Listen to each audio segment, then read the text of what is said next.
Yo, njoo tufanye mazoezi ya tumbo leo. Zoezi hili sio kwa beginner, kwa mtu ambaye unafanya mazoezi ya six pack, sio kwa mtu anayeanza tafadhali.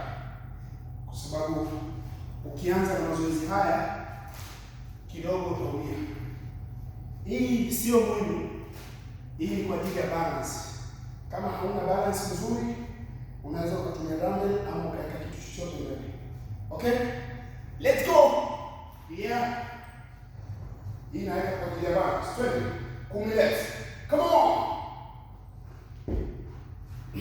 1, you. 2, come on. 3, 4,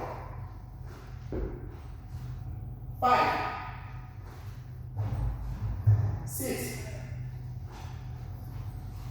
7, 8, 9, 10. Let's go.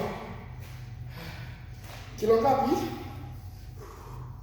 15. Hii kilo 15. Oh my God. Kwa wale ambao wanaanza mazoezi ya kupunguza tumbo, it's your choice, ila usifanye hili zoezi kama unaanza. Tafadhali. Hili zoezi kwa watu ambao walikuwa shada mazoezi 3 months program, 4 months ama 6 months. Kama unafanya mazoezi zaidi ya miezi 3 au 2, don't do this. Usijaribu, utasikia maumivu makali sana. Yeye ni zoezi zuri kwa kukaza nyama za tumbo kwa mwanaume. Yes, kwa kukaza hizi nyama za tumbo, halikadhalika na 6 pack. Hapa nimepiga combination. Vile ninavyoinua juu, it mean na stimulate na shoulder. Napata mood. Yeah, come on.